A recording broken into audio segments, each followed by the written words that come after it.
Hi guys, welcome back to சீன் டால் Tamil. And உங்களுக்காக இன்னைக்கு நான் ரொம்ப சூப்பரான ஒரு கொரியன் ட்ராமாவை தான் எடுத்துகிட்டு வந்திருக்கேன். இந்த ட்ராமாவை பற்றி சிம்பிளாக சொல்லணும் அப்படின்னா, இது ரொமான்ஸ் கலந்த லவ் கலந்த ஒரு அழுகாட்சி ட்ராமா தான். அண்டு இந்த ஒரு ட்ராமாவை பார்க்கல அப்படின்னா இழப்பு உங்களுக்கு தான் அப்படின்னு நான் சொல்ல விரும்பலை. ஏன்னா இதை பார்த்தீங்கன்னா பெனிஃபிட் எனக்கு தான். எதுக்கு வளவலா குலன்னு பேசிக்கிட்டு வாங்க இப்போ வீடியோக்குள்ளே போடலாமா? இந்த ட்ராமாவோட ஸ்டார்டிங் சீன்லேயே நம்ம ஹீரோயினை தான் காமிக்கிறாங்க. அவங்க என்ன பண்ணுறாங்கன்னா விறுவிறுன்னு சமைச்சு யாருக்காண்டியே டெலிவரிக்காண்டி பேக் பண்ணிக்கிட்டு இருக்காங்க. அதை பார்த்து அந்த ஃபுட் ஷாப்போட ஓனரு, அடியே நீ ஒன்று இங்கே சும்மா வேலை பார்க்கல, காசு வாங்கிட்டு தான் வேலை பார்க்குற, இந்த வெங்காயத்தை வதக்கி வச்சுட்டு போனா என்ன அப்படின்ற மாதிரி சொல்றாங்க. நம்ம ஹீரோயின் அதை கண்டுக்காம கிளம்பிடுறாங்க.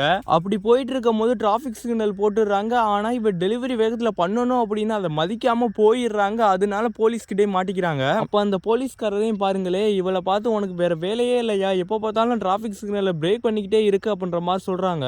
அதுக்கு இவளும் சாரி சார் கொஞ்சம் டைம் ஆயிடுச்சு, அடுத்த திருப்பு இந்த மாதிரி நடக்காது அப்படின்னு சொல்லிட்டு அங்கேருந்து வேகத்துல கிளம்புறாங்க. அப்படியே அந்த பக்கத்து சீன் கட் பண்ணா இந்த பக்கத்து நம்ம ஹீரோவை காமிக்கிறாங்க. நம்ம ஹீரோவும் ஹீரோவோட ஃப்ரெண்டும் டிசிஎம் ஹாஸ்பிட்டலுக்கு இன்டர்வியூக்காண்டி கிளம்பிட்டு இருக்காங்க.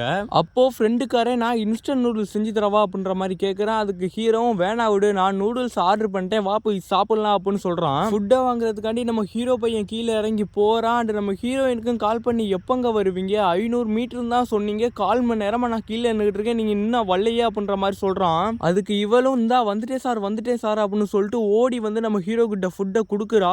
எவ்வளோ நேரம் நான் வெயிட் பண்றது, நீ 500 மீட்டர் தான் அப்படின்னு என்கிட்ட போய் சொல்லியிருக்கேன், கிட்டத்தட்ட 1/4 மணி நேரமா நான் கீழே நின்றுருக்கேன், எனக்கு ஃபுட்டு வேணாம் அப்படின்ற மாதிரி நம்ம ஹீரோ பையன் சொல்றான். அந்த நேரத்தில் ஹீரோயினுக்கு ஒரு ஃபோன் வருது. அந்த ஃபோனை அட்டன் பண்ணி இந்த வந்துட்டே சார், உங்க பில்டிங் கீழே தான் நான் நிக்கிறேன் அப்படின்னு ஹீரோ முன்னாடியே போய் சொல்றா. அடியே நான் இருக்கும் போதே நீ இன்னொருத்தர்கிட்ட போய் சொல்ற, அப்ப என்கிட்ட இதே போய் தான் சொன்னியா, நான் வந்துட்டேன் அப்படின்னு, எனக்கு இந்த ஃபுட்டே வேணாம் அப்படின்னு ஹீரோ பையன் தனியா போய் ஒதுங்கி நிக்கிறான். இவளும் ஹீரோ பையன்கிட்ட சார் ப்ளீஸ் சார் வாங்கிக்கோங்க சார் அப்படின்ற மாதிரி சொல்லி பாக்குறான். ஆனா அவன் வாங்காதனால ஃபுட்டை தூக்கி மூஞ்சிலே எரிஞ்சிட்டு போயிடுறா.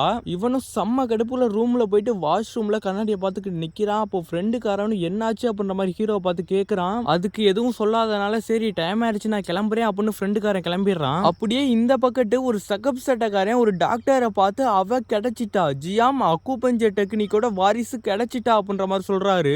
இவளுக்கும் நம்ம ட்ரைனிங் கொடுக்கணும் ஆண்டி, இவளுக்கு ட்ரைனிங் கொடுத்தா கன்ஃபார்ம் அந்த அக்குபஞ்சர் இவ கத்துக்கிற வாய்ப்புகள் இருக்கு ஆண்டி, எந்த ஒரு பாகுபாடும் இல்லாம எல்லாருக்கும் நம்ம எஜுகேஷனை கொடுக்கணும் அப்படின்ற மாதிரி சொல்றாரு. சரி ஓகே அப்படின்ற மாதிரி டாக்டரும் சொல்றாரு. இந்த பக்கத்து ஹீரோயின் பாத்தீங்கன்னா ஃபுட் டெலிவரி பண்ண ஒரு வீட்டுக்கு வந்திருந்தாங்க இல்லையா, அப்பைக்கு அந்த வீட்டுக்குல இருந்து என்னை காப்பாத்துங்க அப்படின்னு யாரோ கத்துறாங்க. என்னடா அதுன்னு ஹீரோயின் திரும்பி பார்த்தாக்க உள்ளாக்கிய ஒருத்தன் ஒரு பொண்ணை போட்டு அடின்னு அடிச்சுக்கிட்டு இருக்கான். இதை பார்த்தவன சும்மா இந்த சிங்கத்தை சுரண்டி விட்டீங்கடா அப்படின்னு ஓடி வந்து பறந்தவ மூஞ்சில ஒரு குத்த விட்டு கையை பிடிச்சி உடச்சு விட்டுறா. அடுத்த சீன்ல போலீஸ் ஸ்டேஷன்ல உட்காந்துருக்கா. அப்படியே எல்லாரும் இன்டர்வியூக்கு கோட்டு சூட்ல போய் ஆன்சர் சொல்லிட்டு இருக்காங்க. ஆனா நம்ம ஹீரோ மட்டும் லேட்டா அங்கேருந்து ஒடியாரான் ஒரு டிஷர்ட்டை மாட்டிக்கிட்டு, சார் கொஞ்சம் லேட் ஆயிடுச்சு சார் அப்படின்ற மாதிரி சொல்லிட்டு போய் ஒரு சேர்ல உட்காரான். ரொம்ப ஸ்பீடா ஒடியாந்துருக்கான் இல்லையா, அதனால ரொம்ப மூச்சு வாங்குறான். அந்த நேரத்துல அங்க உள்ள ஒருத்தவங்க இவனை பார்த்து கேள்வி கேட்கறாங்க. ஓப்பன் ஃப்ராக்சருக்கு ஃபர்ஸ்ட் எய்ட் என்ன அப்படின்ற மாதிரி கேட்கறாங்க. அதுக்கு இவனும் ரொம்ப மூச்சு வாங்கிட்டு என்னன்னு யோசிக்க ஆரம்பிக்கிறான். இல்லைங்க என்னன்னு யோசிக்கல, காலைல ஹீரோயின் அந்த சட்னியும் சாம்பாரோ மூஞ்சில ஊத்திருப்பா இல்லையா, அதை பத்தியும் யோசிச்சுக்கிட்டே இருக்கான். அதை பார்த்து அங்க உள்ளவங்க எல்லாரும் ஓப்பன் ஃப்ராக்சரோட ஃபுல் டீடைல்ஸ் சொல்லு அப்படின்ற மாதிரி கேட்கறாங்க. அதுக்கு நம்ம ஹீரோவும் கொஞ்சம் யோசிச்சுட்டு விறுவிறுன்னு எல்லா ஆன்சரையும் சொல்லிடுறான். அப்படியே இந்த பக்கத்து போலீஸ் ஸ்டேஷன்ல ஹீரோயின் உட்கார்ந்து இருந்தாங்களா, அந்த கத்துனாங்க இல்லையா என்னை காப்பாத்துங்க அப்படின்னு, அவங்கள பார்த்து போலீஸ் என்னமா பிரச்சனை அப்படின்ற மாதிரி கேட்கறாங்க. அண்ட் இது ஏதோ புருஷன் முன்னாடி சண்டைன்னு நினைக்கிறேன். அவன் கண்ணை காமிச்சதும் இவன் என்ன சொல்றான்னா, நல்ல ரேட்டிங் கொடுக்காதனாலதான் இவன் ஹஸ்பண்டோட கையை உடைச்சிட்டா அப்படின்னு போலீஸை பார்த்து சொல்லிடுறா. சோ இந்த நமக்கே கடுப்பாகும். அடி பாவி நீ கத்துனா அப்படின்னு உனக்கு ஹெல்ப் பண்ண வந்தாக்க நான் அவர் கையை பிடிச்சி உடைச்சேன் அப்படின்னு ஏமேலே பழிய தூக்கி போடுறியா அப்படின்ற மாதிரி. அப்படியே இந்த பக்கத்து 2 வயசானவங்களை காமிக்கிறாங்க. அந்த டாக்டர் இருப்பார் இல்லையா, அவர் அந்த வயசானவங்களை பார்த்து நான் டீச்சர் ஸ்டூடெண்ட் ப்ரோக்ராம் நடத்தலான்னு இருக்கேன் அப்படின்ற மாதிரி சொல்றாரு. அதுக்கு அவங்களும் இருந்துகிட்டு ஏன் இதெல்லாம் நீங்க நடத்தணும்னு நினைக்கிறீங்க, நீங்களும் உங்களை மாதிரி நிறைய ஸ்டூடெண்ட் தேடி பார்த்தீங்க, ஆனா உங்களை மாதிரி யாரும் கிடைக்கல, சோ இதெல்லாம் நீங்க விட்டுருங்க அப்படின்ற மாதிரி சொல்றாங்க. இல்ல மேடம், மினிஸ்ட்ரி ஆஃப் ஹெல்த் கேர்ல இதை பத்தி தெளிவா சொல்லியிருக்காங்க. ஒரு ஸ்டூடெண்ட் டிசிஎம் படிக்க ஆசைப்பட்டா அவங்க டிப்ளமோ முடிச்சிருந்தாலுமே அவங்க படிக்கலாம். அவங்க டிசிஎம் படிச்ச ஒரு டாக்டர் கூட அப்ரெண்டிஸா இருந்து அவங்க மாஸ்டர் டிகிரியை கம்ப்ளீட் பண்ணலாம் அப்படின்ற மாதிரி சொல்றாரு. நீங்க சொல்ற மாதிரி பண்ணாலும் ஆயிரக்கணக்கான ஸ்டூடெண்ட்டை ரிக்யூர் பண்றது ரொம்ப கஷ்டம். அதோட இது கெட்டவங்க யாராவது கத்துக்கிட்டாங்க அப்படின்னா அது நமக்கு தான் பேக் ஃபயர் ஆகும் அப்படின்ற மாதிரி சொல்றாங்க. மேம், இதை நான் உங்களுக்கு எப்படி சொல்லி புரிய வைக்கிறது? டிசிஎம் எல்லாம் மறந்துட்டாங்க. ஆனா டிசிஎம் நம்ம மருத்துவ உலக கொண்டு வந்தோம்னா நோய் வர்றதுக்கு முன்னாடியே நம்ம தடுத்துடலாம் அப்படின்னு சொல்றாரு. சரி, ஓகே, நீங்க நடத்துங்க அப்படின்ற மாதிரி அவங்களும் சொல்லிடுறாங்க. ஆனா அந்த 2 பெரியவங்க யாருன்னு இன்னும் தெரியல. போக போக தெரியும்னு நினைக்கிறேன். அதே டைமில் என்கிட்ட ஒரு போலீஸ் அக்காவை காமிக்கிறாங்க. அவங்க ஹீரோயினை பார்த்து என்ன சொல்கிறாங்கன்னா, நீ எவ்வளோ பெரிய தப்பு செஞ்சுருக்க தெரியுமா? நான் மறுபடியும் அவனை பார்த்தேன்னா மறுபடியும் நான் அவனை அடிப்பேன். இதே மாதிரி பேசிக்கிட்டே இருந்தாலும் நீ போலீஸ் ஸ்டேஷனில் இருக்க வேண்டியதான். இங்கே வர்றது உனக்கு ஒன்றும் புதுசு இல்லை அப்படின்ற மாதிரி போலீஸ் அக்கா சொல்கிறாங்க. ஆனால் அவங்களுக்கு நான் உதவி தான் செஞ்சேன் அப்படின்ற மாதிரி ஹீரோயின் சொல்ல, எனக்கு தெரியும், ஆனாலும் நீ போலீஸ் தான் கால் பண்ணியிருக்கணும், நீ போய் அடிச்சிருக்க கூடாது அப்படின்ற மாதிரி சொல்கிறாங்க.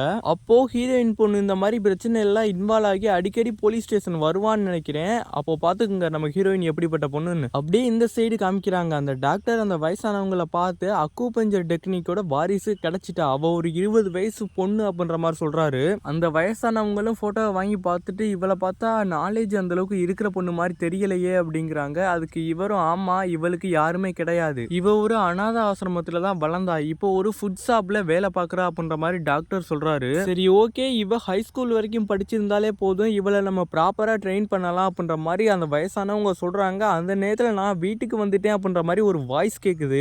யாராதுன்னு பார்த்தா நம்ம ஹீரோ வந்து நிற்கிறான்.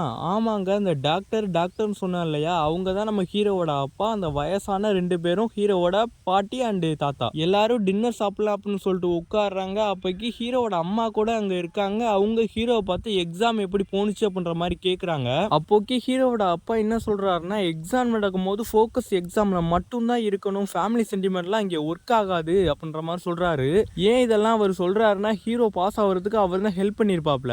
அது மட்டும் இல்லாம நான் ஹெல்ப் பண்ணலன்னா உன்னால பாஸ் ஆகிருக்கவே முடியாது அப்படின்னு ஹீரோவை பார்த்து சொல்லவும் ஹீரோ கடுப்புல எந்திரிக்கிறான். அப்படி எந்திரிச்சதை பார்த்து ஹீரோவோட அம்மா, உட்காரு, எங்க போற அப்படின்ற மாதிரி உட்கார வைக்கிறாங்க. அவன் உட்காந்துடுறான். அப்படி உட்கார வச்சவனே செவனேன்னு இருந்திருக்கணும்ல. இவங்க அவனை பார்த்து, உன்னோட ஃபார்மல் சூட் எங்க, நீ இப்படியா இன்டர்வியூ போன இந்த டிஷர்ட்டை போட்டுக்கிட்டு அப்படின்னு சொல்ல, அந்த அப்பங்கார இவன் எந்த விஷயத்தெல்லாம் சரியா இருந்திருக்கா அப்படின்னு சொல்ல நம்ம ஹீரோ கடுப்புல எந்திரிச்சு போயிடுறாப்ல. அப்படி ரூமுக்கு வந்தவன் தனியா குத்து சண்டை போறான், தம்பிள்ஸ் எடுக்கிறான், அதாவது ஒர்க் அவுட் பண்றான். அந்த டைம்ல ஹீரோவோட தாத்தா ரூமுக்குள்ள வந்துடுறாரு.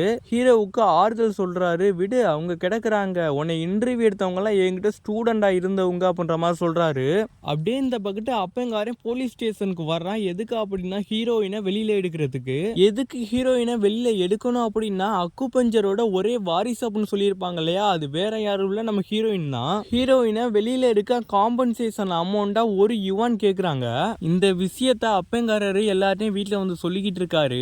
அந்த நேரத்துல நம்ம ஹீரோ, எதுக்கு ஜெயில உள்ள அவங்கள வெளியில எடுத்து டாக்டர் படிக்க வைக்கணும், இவ்வளவு கஷ்டப்பட்டு நீங்க டாக்டர் ஆயிருக்கீங்க, அவங்க ஒண்டி ஈஸியா டாக்டர் ஆயிருவாங்களா, அப்படி அவங்கள வெளில எடுத்தாலும் அவங்க நல்லா படிச்சு டாக்டர் ஆவாங்களா அப்படின்ற மாதிரி நம்ம ஹீரோ சொல்றான். நீ மட்டும் என்ன நல்லாவா படிச்சுக்கிட்டு இருக்க அப்படின்ற மாதிரி அப்பங்காரர் சொல்றாரு. நம்ம ஹீரோ சைலண்ட் ஆயிடுறான். அப்போ தாத்தாவும் இருந்துகிட்டு, அதுக்கு உண்டான காசை நான் தாரேன், நீ அவளை ஜெயிலேருந்து வெளில எடுத்துட்டு வா அப்படின்ற மாதிரி சொல்றாரு. சரி, ஓகே அப்படின்னா அந்த டாக்டர் காம்பன்சேஷன் அமௌண்ட்டை கொடுத்துட்டு நம்ம ஹீரோயினை வெளியில எடுத்துடுறாரு. அப்படி வெளியில வந்த உடனே, நீங்க யாரு, நீங்க எதுக்கு என்னை வெளியில எடுத்தீங்க அப்படின்ற மாதிரி ஹீரோயின் பொண்ணு கேட்கவும், அவரும், நான் என்னை பத்தி சொல்றேன், ஆனா உன்னோட ஃபியூச்சர் பிளான் தான் என்ன அப்படின்ற மாதிரி கேட்குறாப்ல. ஓ, அதுவா, நான் அதை பத்தி நீதான் யோசிக்கணும் அப்படின்ற மாதிரி சொல்ல, அவரும் அதுக்கு, சரி, ஓகே, நீ ஹை ஸ்கூல் முடிச்சிருக்க, அப்ப டிசிஎம் டாக்டர் ஆக நீ ரெடியா அப்படின்ற மாதிரி கேட்குறாரு. என்னது டிசிஎம் டாக்டரா? ஹே, ஃபர்ஸ்ட் ஆஃப் ஆல் யார் நீங்கள், என்னை பற்றி எதுக்கு நீங்கள் அக்கறைப்படுறீங்க, என்னை பற்றியெல்லாம் யாருமே அக்கறைப்பட வேணாம் அப்படின்னு கிளம்புறாங்க. அப்படி கிளம்புனாவ கொஞ்சம் தூரம் போயிட்டு மறுபடியும் வந்து, உங்ககிட்ட கார் இருக்கா, என்னோட ஸ்கூட்ரு அது ஒரு பிரச்சனையில் இருக்குது, உங்கள்கிட்ட கார் இருந்தால் என்னை ட்ராப் பண்ணிடுங்களே அப்படின்ற மாதிரி கேட்குறா. அவரும் சரி வா அப்படின்னு அழைச்சிட்டு போகிறாரு. அப்படி காரில் போயிட்டு இருக்கும் போது, நீ எங்கே ஒர்க் பண்ணுற அப்படின்ற மாதிரி இவர் கேட்குறாரு. நான் சிட்டி டவுன் பக்கத்தில் உள்ள ஒரு காலேஜில் ஜாப்புக்காண்டி அப்ளை பண்ணியிருக்கேன், என்னை அங்கே இறக்கி விட்ருங்க அப்படின்ற மாதிரி சொல்கிறா. சரி, நான் சொல்கிற மாதிரி நீ டிசிஎம் கற்றுக்கிட்டேன்னா உனக்கு ஃப்ரீயாக ரூமு, சாப்பாடு, இது போக ஒரு நாளைக்கு சம்பளமாக 10 யுவான் நான் உனக்கு கொடுக்குறேன் அப்படின்ற மாதிரி சொல்கிறாரு. அப்படின்னா ஓகே, நான் வர்றேன் அப்படின்ற மாதிரி இவளும் சொல்கிறா. ஒரு இடத்துக்கு கூட்டிகிட்டு போகிறாரு அவர்.